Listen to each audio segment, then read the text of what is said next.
50,000 যদি চাকৰি হয় 3% চাকৰি ডাইৰেক্টলি মেৰিটত যি পাবতো পাবই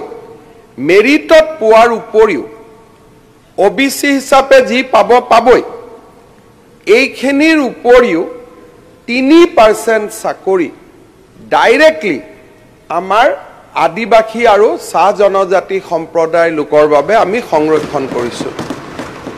এম্পাৱাৰমেণ্টৰ ক্ষেত্ৰত ই এটা ঐতিহাসিক ঘটনা যিটো আমি আগতে কেতিয়াও চিন্তা কৰিব পৰা নাছিলো ইয়াৰ পিছত আপুনি অধ্যক্ষ মহোদয় জানে যে আমাৰ ৰাজ্যত 100খন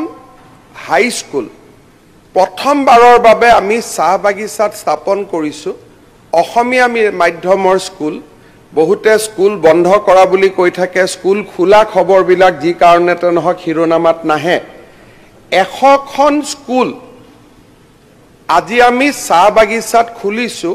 আৰু অসমীয়া মিডিয়ামত খুলিছো বহুতে মাধ্যমৰ কথাও কয় আমি অসমীয়া মিডিয়ামত খুলিছো আৰু এই 100খন স্কুলতে অসম্ভৱ ষ্টুডেন্ট হৈছে তাৰ প্ৰতি ডিমান্ডৰ প্ৰতি লক্ষ্য ৰাখি এইবাৰ আমি আৰু 100খন নতুনকৈ হাই স্কুল স্থাপনৰ কামত আগবাঢ়িছো যোৱা কেইদিনমান আগতে আমাৰ সোশ্যাল মিডিয়াত এটা নিউজ সাৰ্কুলেট হৈছে অমুক স্কুল বন্ধ কৰিছে 64খন স্কুল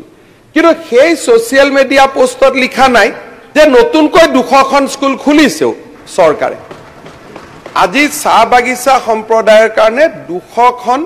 স্কুল আমাৰ স্থাপনৰ কাম আগবাঢ়িছে আৰু এই বছৰৰ মানে আমি অহা জানুৱাৰী মাহত আমি শেষ কৰিম এই বছৰ আমি সিদ্ধান্ত লৈছো অহা বছৰ আমি আৰম্ভ কৰিম 10খন অসমত কলেজ কৰিম যত নেকি অকল বাগিচা লৰাই পঢ়িব 10খন নতুন অসমত আমি ডিগ্ৰী কলেজ কৰিম বাগিচা লৰাই বুলি কলে দাঁতিকাখৰীয়া নন টি ষ্টেট লৰাই পঢ়িব আমি একেবাৰে জাতিগত পাৰ্থক্য কথা ইয়াত কৰা নাই কিন্তু চাহ বাগিচাৰ ভিতৰত আমি 10খন নতুনকৈ কলেজ কৰিব গৈ আছো যিটো এক্সক্লুসিভলি টি গাৰ্ডেন ডমিনেটেড এৰিয়াত আৰম্ভ হ'ব এই কথাবিলাক আগতে কোনেও চিন্তা কৰা নাছিল যোৱাবাৰ সদনত আলোচনা হৈছিল যে চাহ বাগিচাৰ শ্ৰমিকে ইলেক্ট্ৰিচিটি ডিউজ দিব পৰা নাই আমি 150 কোটি টকা তেওঁলোকৰ হৈ ইলেক্ট্ৰিচিটি ডিউজ দি বকেয়া যিমান আছিল হিমানখিনি আমি তেওঁলোকক মাৰি দিয়াৰ বাবে আমি এটা সিদ্ধান্ত ললো আৰু এই সিদ্ধান্ত ইতিমধ্যে আমি ৰূপায়ণ কৰিলো ইয়াৰ পিছত আমি এটা ঐতিহাসিক আমাৰ তিতাবৰ সমষ্টিৰ বিধায়ক ডাঙৰীয়াৰ বাগিচাৰ লাইনৰ কথা কৈছে এটা আমি ঐতিহাসিক সিদ্ধান্ত লৈছো ইন প্ৰিন্সিপল কেনেকৈ ৰূপায়ণ কৰিব লাগে তাৰ এটা এক্সপাৰ্ট কমিটি আমি কৰিছো ইমান সহজ কথাও নহয় কৰিব যাওঁতে সময় লাগিব কিন্তু আমি ইন প্ৰিন্সিপল মন বান্ধি লৈছো যে চাহ বাগিচাৰ লাইনৰ মাটিখিনিৰ মালিক আমি বাগিচাৰ শ্ৰমিকক কৰিম যে লাইনত যিমান লাইন আছে আসাম টি কৰ্পোৰেচন দি অহা বছৰ আমি আৰম্ভ কৰিম যেহেতু এখিনি আমাৰ লো হ্যাঙ্গিং ফ্ৰুটস বুলি কয় যিখিনি আমি লগতে কৰি দিব পাৰো আমি চাহ বাগিচাৰ শ্ৰমিক যি লাইনত আছে এই লাইনৰ মাটিৰ মালিক বাগিচাৰ মালিক তেওঁলোকৰ পৰা আমি আনি বাগিচাৰ মালিকক পৰা আনি মই আমাৰ তিতাবৰ সমষ্টিৰ বিধায়কো বাগিচাৰ মালিক মই অনুৰোধ কৰিম যে আপোনালোকে দান কৰি দিয়ে আৰু মই সকলোকে অনুৰোধ কৰিম যে আমি যেতিয়া এই চাহ বাগিচাৰ মাটিৰ মালিক লাইনৰ মালিক আমি বাগিচাৰ শ্ৰমিকক কৰিব পাৰিম তেতিয়া লাইনখিনি আমি পঞ্চায়ত হিচাপত আজি বুলে সোলাৰ লাইট কালি বুলে ৰাস্তা কালি বুলে প্ৰধানমন্ত্ৰী আৱাস যোজনাৰ ঘৰ আপুনি কোৱাৰ দৰে আমি ইয়াক এটা কলনী লৈকে আমি ৰূপান্তৰ কৰিব পাৰিম কিন্তু বাগিচাৰ মালিকৰ হাতত থকালৈকে আমি কেতিয়াও নোৱাৰো নৱেম্বৰ মাহত আশা কৰো কিমান টকা খৰচ হল কি হল হেবিলাকলৈকে নগৈ পেলাই আপোনালোক সকলোৱে আহিব নৱেম্বৰ মাহত আমি সৰু সজাই ষ্টেডিয়ামত আমি 8000 জুমুৰ ছোৱালীৰ জুমুৰ গোৱা লৰা ছোৱালীৰে আমি ইয়াত জুমুৰ প্ৰদৰ্শন কৰিম 9000 ছোৱালী একেলগে জুমুৰ প্ৰদৰ্শন কৰিব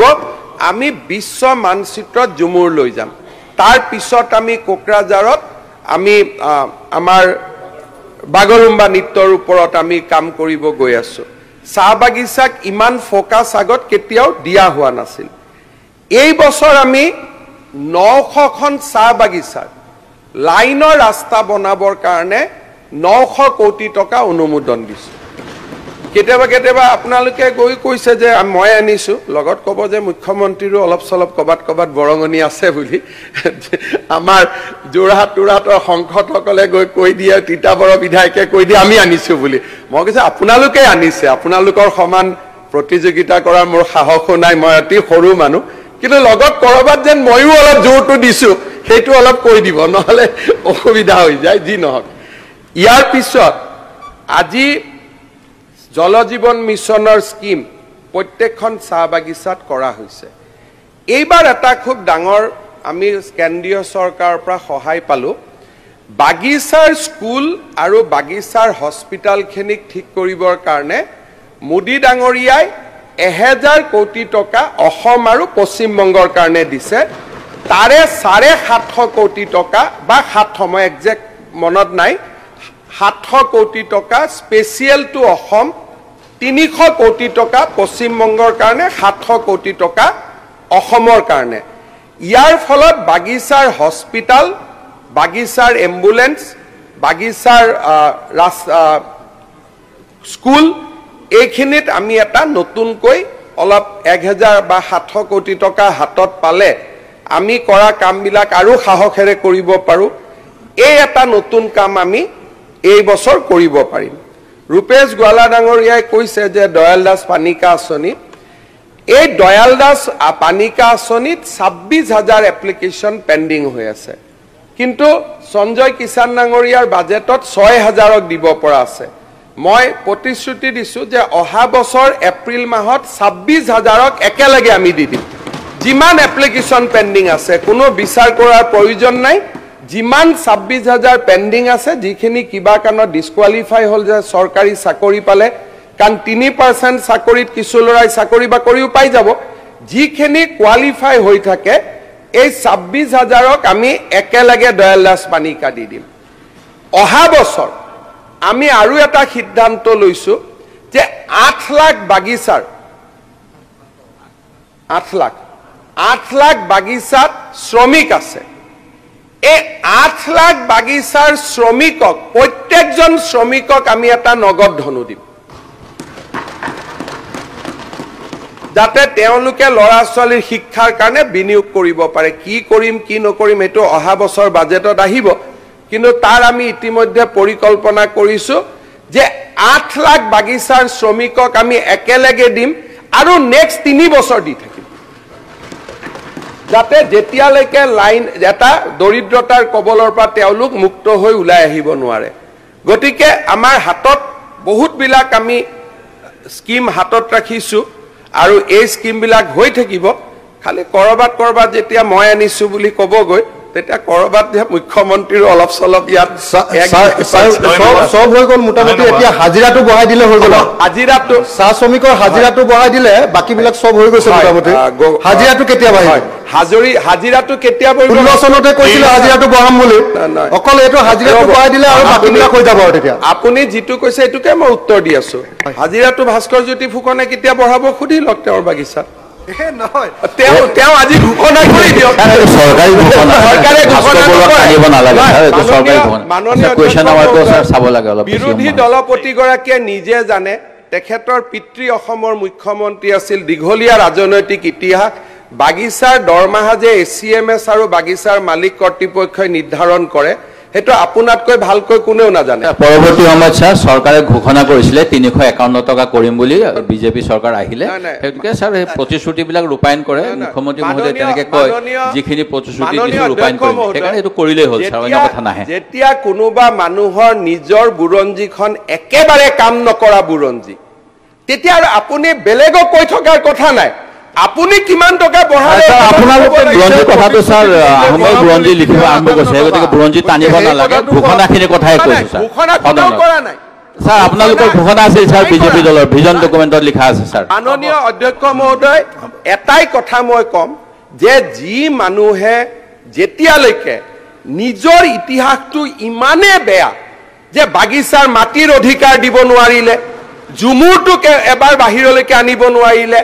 অন্ততঃ এই প্ৰশ্নটো অখিল গগৈয়ে কৰিছে, মই বেয়া পোৱা নাই। এই প্ৰশ্নটো কংগ্ৰেছে কৰিব নালাগে, কাৰণ বাগিচাৰ মানুহৰ ভোটেৰে কংগ্ৰেছ জিকি আপোনালোকে বাগিচাৰ কাৰণে কৰা ভাল কামৰ এটা উদাহৰণ দিয়ক,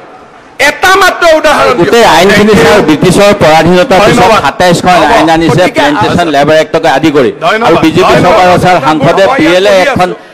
নাইকিয়া কৰি দিব বিচাৰিছে। সেই গতিকে ছাৰ সেইখনে আটাইতকৈ ডাঙৰ শ্ৰমিক বিৰোধী কথা। এটা কথা চাব, যেতিয়া বাগিচাৰ ভাল কথাখিনি কৈ আছো, কংগ্ৰেছ দলৰ মনটো বেয়া হৈ গৈ আছে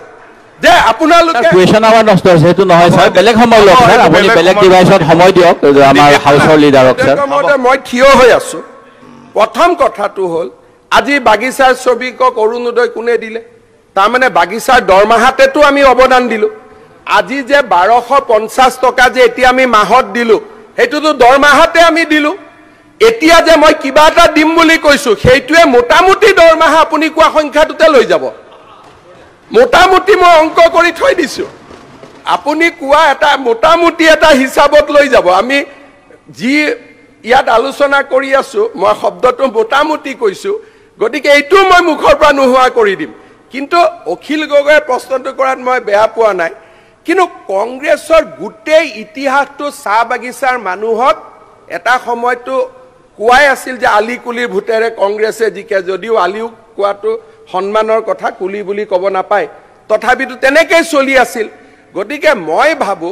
যে কংগ্ৰেছ দলে বাগিচাৰ মানুহৰ ওপৰত যেতিয়া আমি কিবা ভাল কথা কওঁ, একো কৰিব নোৱাৰিলেও শুনাৰ অভ্যাসটো কৰক। শুনি থাকিলে কংগ্ৰেছে ভাল কৰিছে বাগানত, তেনেকৈ কোৱাটো উচিত নহয় ছাৰ। আৰু কুৱেশ্যন আৱাৰটো ছাৰ নষ্ট কৰি আছে। Question number 3 Shri Zakir Hussain Laskar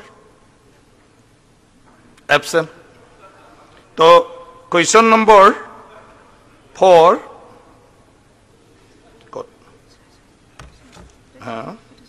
Shri Suren Phukan.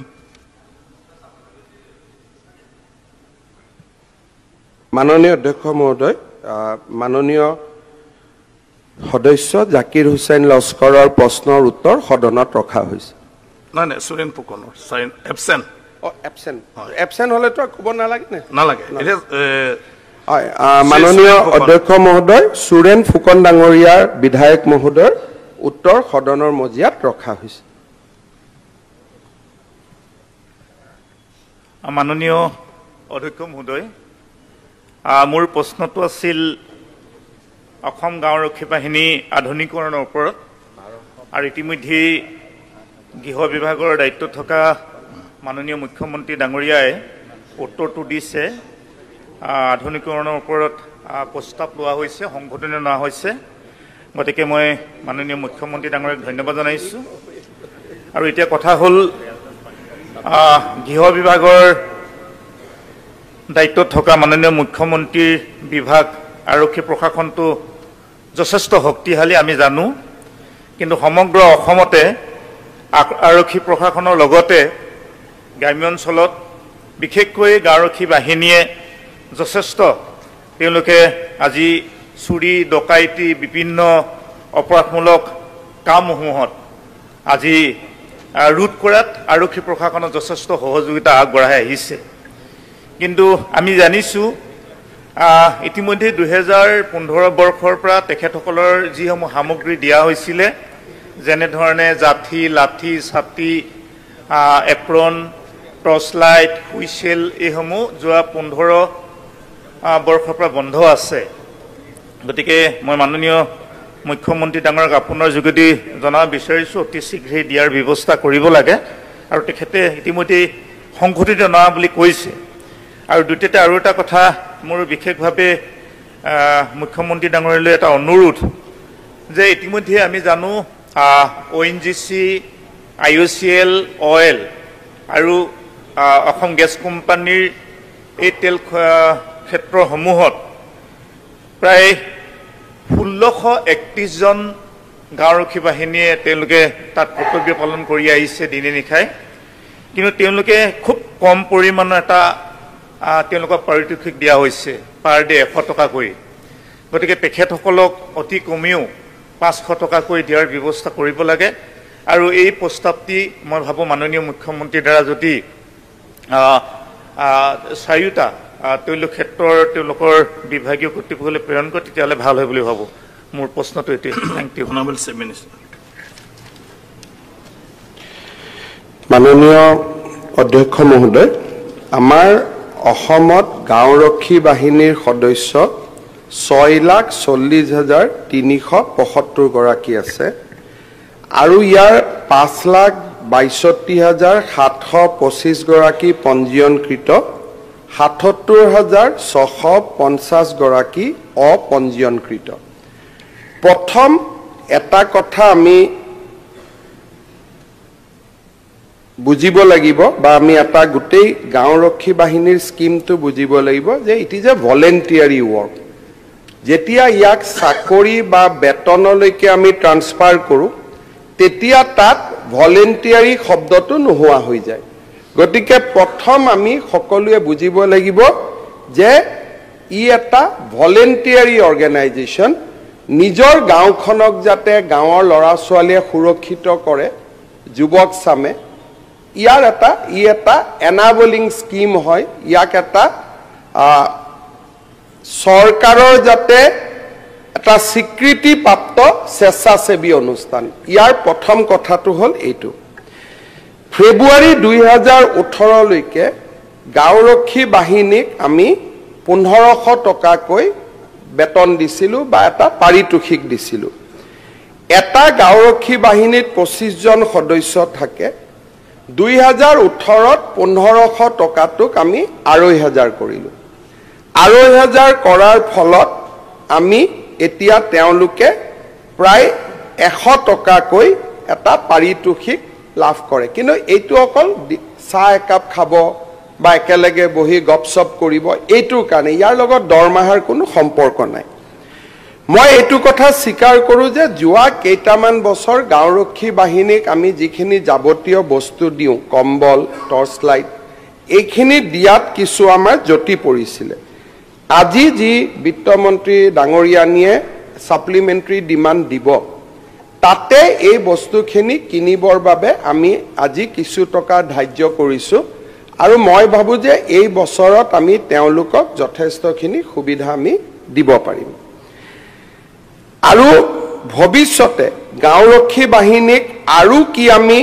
উন্নত কৰিব পাৰোঁ সহায় কৰিব পাৰোঁ তাৰ বাবে আমি চেষ্টা চলাম